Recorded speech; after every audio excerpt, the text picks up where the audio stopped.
देशामध्ये सर्वाधिक हळद पिकवणारा जिल्हा म्हणून मराठवाड्यातील हिंगोली जिल्ह्याची ओळख आहे। शेतामध्ये काबाड कष्ट करून हळद पिकवली, मात्र ज्या बाजार समितीमध्ये या हळदीची विक्री करायला आणली त्या हिंगोलीच्या संत नामदेव कृषी उत्पन्न बाजार समितीची अवस्था तुमच्या डोळ्याच्या पुढे आहे। हे बाजार समितीमधलं चित्र आहे आणि या बाजार समितीमध्ये हळद विक्री करण्यासाठी आलेल्या शेतकऱ्याची हळद पावसाळ्याचे 4 महिने भिजतात। हे शेतकरी आहेत आणि या शेतकऱ्याची जर अवस्था पाहिली, आता isakal.com आहे देशातील नंबर 1 ची मराठी न्यूज वेबसाईट। प्रत्येक अपडेटसाठी isakal.com ला नक्की भेट द्या। तर तुम्ही या ठिकाणी संतापून जाल। खरं तर वयोवृद्ध शेतकरी आहे आणि या शेतकऱ्याला हे पाणी काढण्याची वेळ या ठिकाणी आलेली आहे।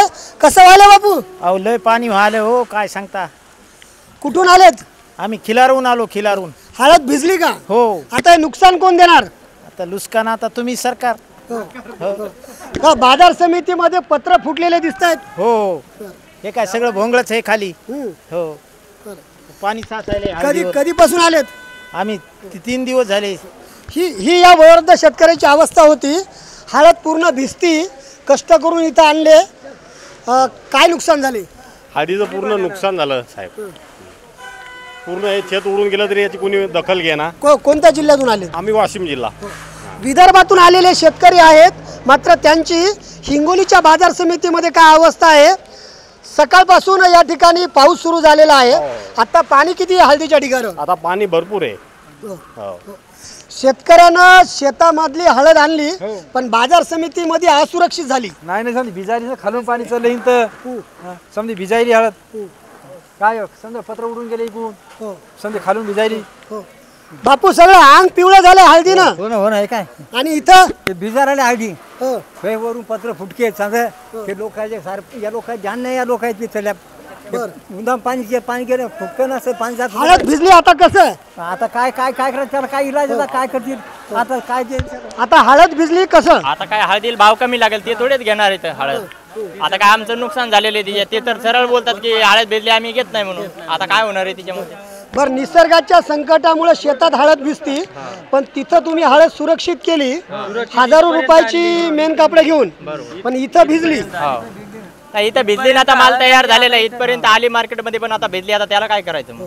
आता हे पत्र फुटके टिन्याची त्यांनी दखल घ्यायला पाहिजे मार्केट कमिटीने। तरुण शेतकरी माझ्यासोबत आहेत। हळद भिजली, नुकसान किती झाले? नुकसान तर भरपूर झाले, पण आता कोण देणार आहे नुकसान? आम्ही म्हणजे 8 महिने प्रयत्न करून 40 पोते हळद, 40 पोते नुकसान का? 40 पोते कोण करणार आता? मी तुम्हाला पुन्हा बाजार समितीतलं चित्र दाखवतोय। कुठल्याही इंजिनियरने एखादं शेड केलं तर त्याचं आउटलेट बाजूने काढलं जातं, मात्र हिंगोलीच्या संत नामदेव कृषी उत्पन्न बाजार समितीमध्ये अवस्था जर पाहिली तर शेतकऱ्याच्या हळदीच्या मालामधनं हे सगळं पाणी जातंय। तुम्ही जर एक व्हिज्युअलच्या माध्यमातून जर पाहिलं तर अतिशय विदारक स्थिती या हळद मार्केटमधली आहे। हे बघा, या शेतकऱ्याच्या पूर्ण हळदीमध्ये पाणी गेले। ही हळद भिजलेली आहे आणि काबाड कष्ट करून ही हळद या शेतकऱ्यांनी पिकवली। कसं होतंय? आता काय करायचं? समजा खालून पाणी गेले समजा हळदीच्या, तिला कोण घेणार येईल? आता तू आणा, ती 6 महिने सांभाळा।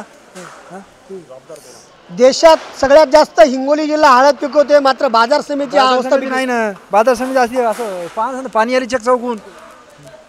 हा हळदीचा ढीग आहे। हिंगोलीच्या कृषी उत्पन्न बाजार समितीमध्ये शेतकऱ्यांची हळद सुरक्षित नाही आहे, कारण या ठिकाणी पत्र फुटलेले आहेत आणि संपूर्ण पाण्याचं आउटलेट हे बाजार समितीच्या यार्डामध्ये आहे। हिंगोली जिल्ह्यातील लोकप्रतिनिधी आणि हिंगोली जिल्हा प्रशासनानं या सगळ्या गंभीर प्रकाराची दखल घ्यावी आणि शेतकऱ्यांचा माल किमान बाजार समितीमध्ये सुरक्षित करावा, अशी मागणी हे शेतकरी करत आहेत। संदीप नागरे, साम टीव्ही न्यूज, हिंगोली। देश विदेशातील प्रत्येक घडामोडींचे लाईव्ह अपडेट मिळवण्यासाठी आता साम टीव्हीच्या सर्व सोशल मीडिया प्लॅटफॉर्मला लाईक, फॉलो आणि सबस्क्राईब करा। तसंच सर्व नोटिफिकेशनसाठी बेल आयकॉन प्रेस करायला विसरू नका।